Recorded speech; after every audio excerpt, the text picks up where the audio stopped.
Chapter number 6 integration exercise 6.3 question number 5 के different parts हम discuss कर रहे थे। उसी सिलसिले को मज़ीद आगे बढ़ाते हैं। क्वेश्चन है हमारे पास साइन की पावर 4 और कॉस क्यूब। देखिए, इससे पहले भी जो क्वेश्चन हमारे चल रहे थे, जो प्रीवियस क्वेश्चन भी इनफैक्ट हमने किया है, उसमें हम यही देखते थे कि जो ऑड पावर होती थी उसको स्प्लिट करते थे। ठीक है, लेकिन प्रीवियस क्वेश्चन की तरह जिस तरह प्रीवियस पार्ट में एंगल जो है वो 2x था, तो मैंने आपको रिकमेंड किया था कि पहले एंगल को सपोज कर लें। उससे होता क्या है कि प्रॉब्लम को ज़रा मैनेज करना आसान हो जाता। ठीक है, तो यहाँ पर भी पहले तो हम एंगल को सपोज कर लिया, 3x को हमने y सपोज कर लिया। अब 3 तो एज इट इज़ आया, x की जगह आ गया dx और y की जगह आ गया dy। यहाँ से dx की वैल्यू निकालेंगे तो dy/3 आ जाती। अब ये वैल्यू ज़रा यहाँ पर पुट करते हैं क्वेश्चन में, ताकि क्वेश्चन सिंपल फॉर्म में आ जाए। फिर मैं आपको बताता हूँ कैसे यहाँ पर इस ऑड पावर को स्प्लिट करेंगे और उसी तरह से इस प्रॉब्लम को सॉल्व करेंगे। तो सबसे पहले यहाँ पर 3x एक यहाँ आ रहा है और एक 3x यहाँ आ रहा है। ठीक है, तो 3x की जगह हमने y पुट कर देना है। तो ये हो गई sin टू दी पावर 4 और ये आ गया हमारे पास cos क्यूब, यहाँ भी 3x की जगह y, और ये dx की जगह ये आप देख सकते हो ये हो गया dy/3। अब ये 3 जो है ये बाहर ले आते हैं, तो ये आता है 1/3 integral of sine to the power 4, ये आ गया cos क्यूब dy। ठीक है, तो इस तरह से ये देखें अब एंगल ज़रा सिंपल फॉर्म में हो गया। अब ज़रा क्वेश्चन को मैनेज करना आसान हो जाएगा। तो अब क्या हमेशा बताया कि कभी भी आपके पास क्वेश्चन में साइन कॉस आ रहे हो तो जो हमेशा ऑड पावर होगी वो स्प्लिट होगी। ठीक है, तो इस कॉस क्यूब को जो है वो यहाँ पर जो है वो स्प्लिट किया जाएगा। तो ये 1/3 इंटीग्रल आ गया साइन की पावर 4 एज इट इज़, ये कॉस क्यूब जो है इसको कॉस स्क्वायर में और कॉस में जो है वो स्प्लिट कर ली। बस अब ये कॉस जो है ये डेरिवेटिव का काम करेगा। ठीक है, कॉस किसका डेरिवेटिव होता है? साइन का। इसका मतलब ये हुआ कि सिर्फ इसको जो है हमने क्या करना है कि साइन में जो है वो ट्रांसफॉर्म करना है। ये तो ऑलरेडी साइन है ना, तो कॉस स्क्वायर वाई की जगह क्या पुट करेंगे? 1 माइनस साइन स्क्वायर वाई। पूरा क्वेश्चन उस कॉस के अलावा साइन में चला जाएगा और हम उसको जो है फिर उस क्वेश्चन को उस रूल की तरफ जो है वो ले जाएंगे। तो यहाँ पर हमारे पास जो है यही लिख देते हैं, चलें, पुट कॉस स्क्वायर वाई, इसको जो है वो हम 1 माइनस साइन स्क्वायर वाई, ठीक है, ये पुट करते हैं। तो हमारे पास बनता है 1/3 इंटीग्रल ऑफ, ये वाली साइन की पावर 4 ये एज इट इज़ रहेगी, साइन की पावर 4। ठीक है, ये कॉस स्क्वायर जो है ये बन गया 1 माइनस साइन स्क्वायर वाई, और ये वाला कॉस जो है इसको एज इट इज़ रहने दी। अब अगले स्टेप में ब्रैकेट्स ओपन होंगे, साइन की पावर 4 और साइन स्क्वायर। ठीक है, ये हमारे पास आपस में जो है ये ब्रैकेट्स ओपन करते हैं।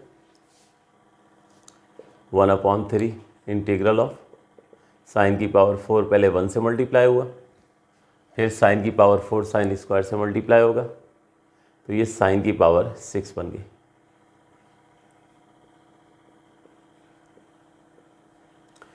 अब दोबारा ब्रैकेट्स ओपन करें तो ये कॉस जो है साइन की पावर 4 से और साइन की पावर 6 से ये मल्टीप्लाई करेंगे, तो हमारे पास ये बन जाएगा 1/3 integral of sine to the power 4 into cos y minus sine to the power 6 into cos y. बस अब आप देखो कि दो टर्म्स बन चुकी हैं, दोनों के साथ इंटीग्रल की साइन लिखनी है। ठीक है, दोनों के साथ 1/3 लिखना ना भूलिएगा। उसके बाद बस आप देखोगे कि यहाँ पर जो है वो फार्मूला जिसका बार बार हम तस्करा कर रहे हैं, टाइप नंबर 3 में जो हमने पढ़ा था फंक्शन पावर डेरिवेटिव, उसको यूटिलाइज़ करेंगे और हम इसको इंटीग्रेट कर देंगे। तो ये 1/3 integral of sine to the power 4 into cos y minus 1/3 integral of sine to the power 6y cos y। अब फर्दर हमारे पास जो है यहाँ पर और करके मैं इसको चाहूँ तो लिख सकता हूँ sine y to the power 4 into cos y minus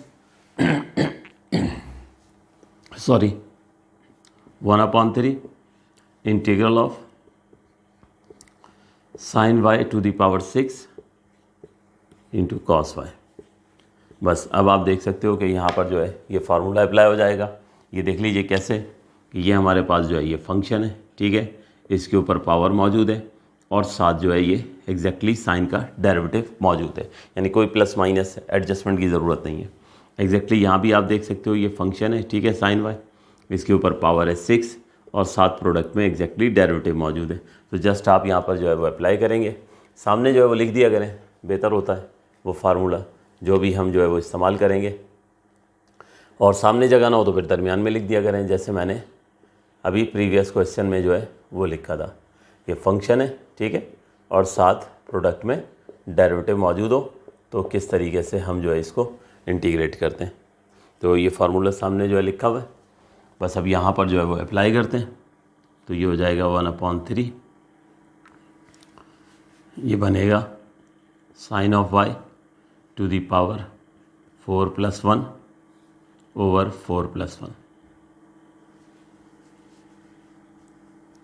minus 1/3, ये हो जाएगा साइन y की power 6 + 1 over 6 + 1 plus constant of integration, ये हमने ऐड कर दिया। अब इसके बाद चलें, जितनी स्पेस में कर देता हूँ, अब तो आप लोग कर लोगे वैसे तो 1/3, इसे थोड़ा डायरेक्ट लिख लेते हैं, साइन की पावर 4 + 1 यानी ये बनता है साइन 5, तो साइन 5y ओवर 5 हो जाएगा माइनस 1/3, ये हो जाएगी साइन y की पावर 6 + 1 यानी साइन की पावर 7y ओवर 7 + c, ठीक है। मज़ीद फर्दर ये 5 को 3 से मल्टीप्लाई करें तो ये 1/15 sine to the power 5y minus ये 3 और 7 मल्टीप्लाई हो जाएंगे तो ये हो जाएगा 1/21 sine to the power 7y plus constant of integration. तो बस अब ये हमारे पास जो है सॉल्व हो चुका है, इंटीग्रेट हो चुका है। जस्ट एक काम करना मत भूलिएगा, ये y जो है आपको वापस जो है वो रिप्लेस करना होगा किससे, 3x से, ठीक है ना। तो यहाँ y की वैल्यू जो है वो 3x जो है वो पुट कर दीजिएगा तो आपको जो है वो एग्जैक्ट आंसर जो है वो मिल जाएगा। यहाँ मैं लिख भी देता हूँ ताकि आपको जो है वो प्रॉब्लम ना हो, या भूले नहीं, y को हमने रिप्लेस करना है किससे, 3x, ठीक है।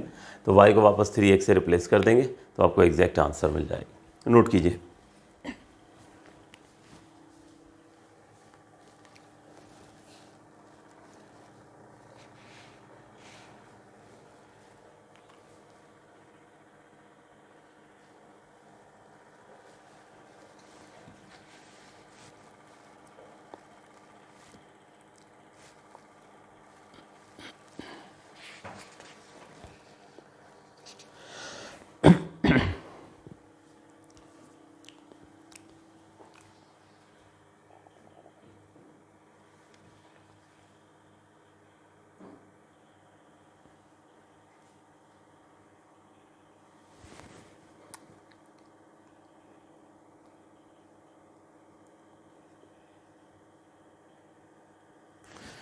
नेक्स्ट हमारे पास क्वेश्चन नंबर 5 का पार्ट 9 है। इससे पहले जो हम प्रीवियस 4 to 5 पार्ट सॉल्व कर चुके हैं उसमें हम देखते थे कि साइन और कॉस एक साथ तो आ रहा था, लेकिन उसमें से साइन या कॉस के ऊपर किसी एक के ऊपर ऑड पावर होती थी और हम उस ऑड पावर को जो है वो स्प्लिट कर लिया करते थे। यहाँ पर आप देख सकते हो कि साइन हो या कॉस हो, दोनों के ऊपर इवन पावर है, और इवन पावर को डील करना हमने क्वेश्चन नंबर 5 के इब्तदा में जो है वो हम सीख चुके हैं। क्वेश्चन नंबर 5 पर जो हमने पार्ट 1 सॉल्व किया था उसमें हमने साइन स्क्वायर को इंटीग्रेट करना सीखा। तो उस वक्त मैंने आपको कहा था कि साइन स्क्वायर और कॉस स्क्वायर हो, यानी साइन और कॉस की जो इवन पावर्स हैं उनको इंटीग्रेट करने से पहले क्या करना पड़ता है कि उसे ट्रिग्नोमेट्रिकली जो है वो ट्रांसफॉर्म करना सीखा था हमने। साइन स्क्वायर एक्स को जो है वो हमने रिप्लेस किया था 1 माइनस कॉस 2x/2 से। आप इसके लिए मेरी बात जो है उसको अगर आप देखना चाहते हैं तो क्वेश्चन नंबर 5 के पार्ट 1 में जाके आप देख सकते हैं, ठीक है। तो साइन स्क्वायर एक्स के लिए हमने फार्मूला इस्तेमाल किया था 1 माइनस कॉस 2x/2। इसी तरह कॉस स्क्वायर के लिए फार्मूला मैंने आपको ड्राइव भी करके बताया था 1 प्लस कॉस 2x/2 है, ठीक है। तो सबसे पहले हमने करना ये चलो सबसे पहले क्वेश्चन लिख लेते हैं। क्वेश्चन आ गया हमारे पास साइन स्क्वायर एक्स और कॉस स्क्वायर एक्स। तो इवन पावर्स को डील करते वक्त मैंने बताया था कि हम फार्मूला जो है वो इस्तेमाल करेंगे।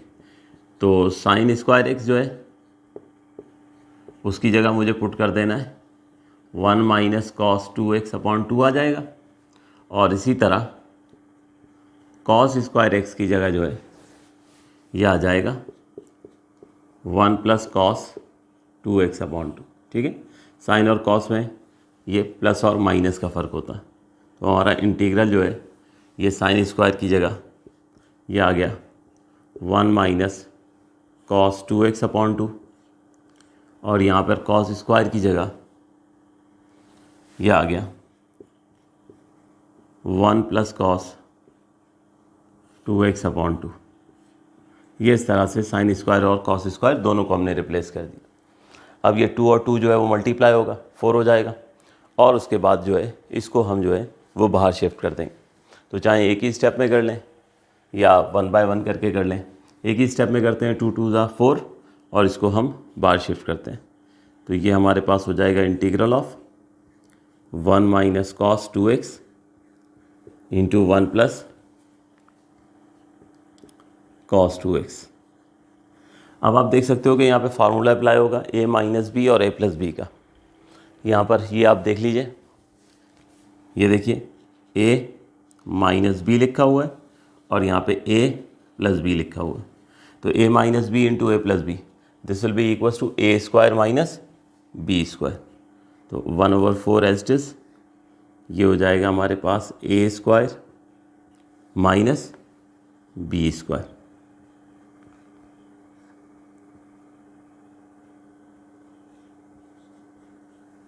इसको सिंप्लीफाई करते हैं।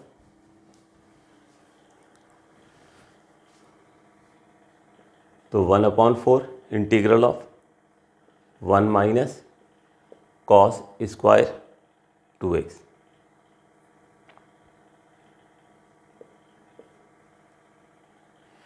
अब इसके बाद आप देख सकते हो कि 2 टर्म्स आ गई हैं, दोनों के साथ अलग अलग इंटीग्रल की साइन लिखें। तो 1/4 इंटीग्रल ऑफ 1 हो गया, फिर 1/4 integral of cos square 2x हो गया, ठीक है। तो इस तरह से हम जो है वो यहाँ से चले थे। तो क्वेश्चन में क्या था, साइन स्क्वायर और कॉस स्क्वायर था। क्वेश्चन नंबर 5 पार्ट 1 हमने किया था, इब्तदा की थी हमने साइन स्क्वायर से, कि साइन के ऊपर कभी भी इवन पावर हो या कॉस के ऊपर कभी भी इवन पावर हो तो डायरेक्टली इंटीग्रेट नहीं हो सकते। तो साइन स्क्वायर को हमने इस फार्मूले से रिप्लेस किया था, इसकी डेरिवेशन बता दी थी मैंने। कॉस स्क्वायर एक्स को हमने इस फार्मूले से रिप्लेस किया, कॉस स्क्वायर को इस फार्मूले से रिप्लेस किया है। इस फार्मूले का बिहेवियर देख लीजिए कि हमारे पास अगर यहाँ पर एंगल x होगा तो इधर एंगल क्या हो जाएगा, 2x हो जाएगा। तो अब आप एक दफ़ा फिर देख लीजिए, वहाँ पर भी तो कॉस स्क्वायर था, यहाँ पर फिर कॉस स्क्वायर आ चुका है। इसका मतलब क्या हुआ कि यहाँ पर हमने एक बार फिर वही फार्मूला इस्तेमाल करना है। तो मैं यहाँ पे करूँगा ये कि कॉस स्क्वायर, वो फार्मूला देखें मैं आपके सामने लिख रहा हूँ, कॉस स्क्वायर एक्स किसके बराबर है, ये बराबर है 1 प्लस कॉस 2x/2 के। यानी फार्मूले की नेचर क्या है कि यहाँ जो भी एंगल होगा उसका ट्वाइस होगा। इस वक्त आप देख रहे हो बेटे आपके पास एंगल 2x है, एंगल x नहीं है, एंगल क्या है यहाँ पर 2x है। तो फिर यहाँ पर एंगल क्या हो जाएगा, 4x हो जाएगा, ठीक है ना। तो ये हमने वही फार्मूला इस्तेमाल किया, कॉस स्क्वायर 2x जो है वो रिप्लेस होगा 1 प्लस कॉस 4x/2 से, ठीक। तो ये हो गया 1/4 integral of 1 minus 1/4 integral of 1 plus cos 4x upon 2। अब इस 2 को 4 से मल्टीप्लाई करते हैं,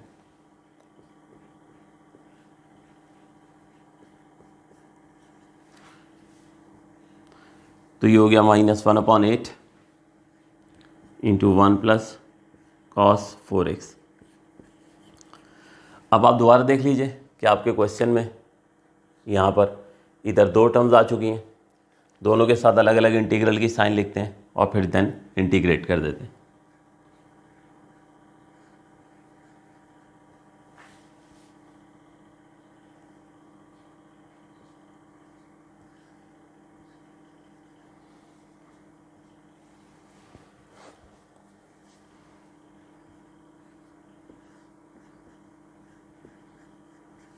और लीजिए बस अब वो स्टेज आ चुकी है कि जस्ट रूल अप्लाई करें और इंटीग्रेट कर दें। तो ये 1/4 सबसे पहले इंटीग्रल ऑफ 1, ये हो गया x, ठीक है। 1/4 एज इट इज़ रहेगा, फिर माइनस की साइन आएगी, ये हमारे पास 1/8 आया, इंटीग्रल ऑफ 1 ये हो गया x, ठीक है। या बल्कि एक काम करें, इसको डायरेक्टली अब हम x/4 ही लिख देते हैं। ये हमारे पास जो है x/8 आ गया,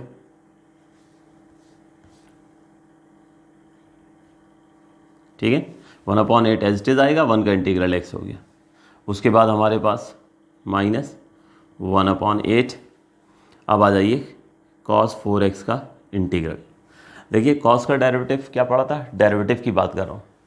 cos का डेरिवेटिव होता है माइनस साइन, तो इंटीग्रल क्या होगा, पॉजिटिव साइन होगा, ठीक है।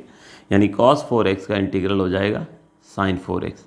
उसके बाद उसके एंगल का डेरिवेटिव हमेशा क्या बताए, ट्रिग्नोमेट्रिक फंक्शन को इंटीग्रेट करते हैं जब, तो उसके एंगल का डेरिवेटिव डिनोमिनेटर में आता है। तो ये इस तरह से cos 4x का इंटीग्रल हो गया sin 4x और उसके एंगल का डेरिवेटिव आ गया डिनोमिनेटर में, plus constant of integration add कर दी।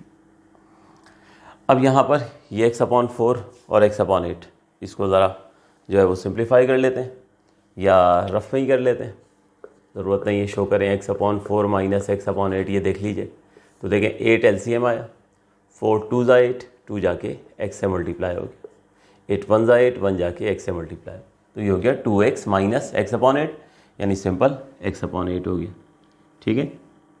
उसके बाद माइनस की साइन आई हमारे पास, और ये 8 और 4 को जो है वो मल्टीप्लाई कर दीजिए, तो ये हो जाएगा 1/32 sign of 4x plus c।